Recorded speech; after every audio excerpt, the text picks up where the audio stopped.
여름이면 생각나는 달콤한 수박. 그런데 이 수박이 당뇨병 환자에겐 치명적인 독이 될 수 있다는 사실 알고 계셨나요? 당뇨병은 단 하루도 방심해서는 안 되는 무서운 병입니다. 당뇨병은 크게 두 가지로 나뉩니다. 인슐린을 몸에서 전혀 만들지 못하면 제1형, 인슐린은 있지만 제대로 작동하지 않으면 제2형입니다. 제1형은 평생 인슐린 주사를 맞아야 하지만 제2형은 약물 치료와 식사, 운동만으로도 조절이 가능합니다. 그러나 두 유형 모두 관리가 중요하다는 점은 같습니다.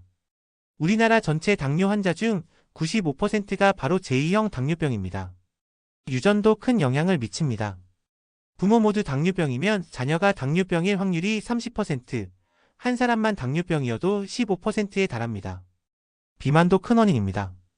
특히 한국인은 고도비만이 아니어도 당뇨병이 잘 생기는 편입니다. 인슐린이 아예 없어서라기보단 인슐린이 분비되더라도 제대로 작동하지 않는 것이 주요 원인으로 의심됩니다. 비만은 고혈압, 고지혈증, 동맥경화 같은 질환도 부르고 결국 당뇨병 합병증의 문을 엽니다. 당뇨병 합병증은 전신에 퍼집니다. 머리부터 발끝까지 몸의 어느 곳도 예외가 아닙니다. 심근경색, 협심증, 뇌졸중, 망막병증, 만성콩팥병, 신경병증 등 삶의 질을 송두리째 무너뜨릴 무서운 병들이 줄줄이 따라옵니다. 합병증은 급격한 혈당 변동으로 생명을 위협하는 급성형, 장기적인 고혈당으로 서서히 몸을 망가뜨리는 만성형 두 가지로 나뉩니다. 이런 합병증을 예방하려면 약물, 식사, 운동, 정기검진까지 빠짐없이 챙겨야 합니다. 특히 여름은 당뇨병 환자에게 최악의 계절입니다. 덥고 습한 날씨에 땀을 많이 흘리면 탈수가 오고 혈당 조절은 더더욱 어려워집니다. 더위에 갈증까지 겹치면 시원한 청량음료나 아이스크림, 얼음이 잔뜩 든 커피가 절실히 당기지만 이 음식들은 당분 함량이 높아 혈당을 순식간에 치솟게 만듭니다. 문제는 과일도 마찬가지라는 점입니다. 건강에 좋다고 알려진 과일조차 당뇨 환자에게는 함정일 수 있습니다. 대표적인 여름 과일 수박과 복숭아.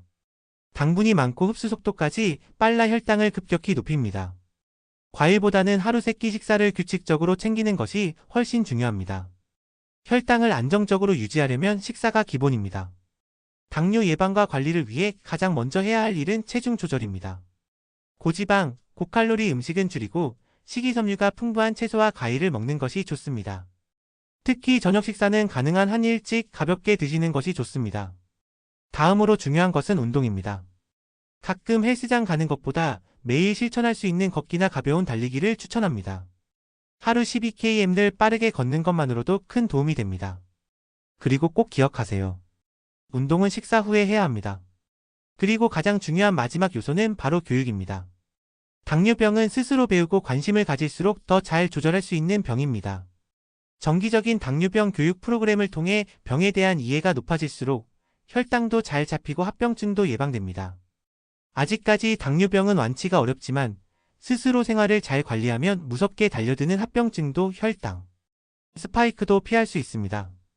피할 수 없다면 즐겨라. 이 말처럼 자기 관리를 잘 해나간다면 더 건강한 노후 충분히 가능합니다. 오늘 이 영상을 보고 있다면 이 여름 수박 한 조각을 먹기 전 혈당계를 먼저 꺼내보세요. 건강은 달콤한 유혹을 참는 것에서부터 시작됩니다.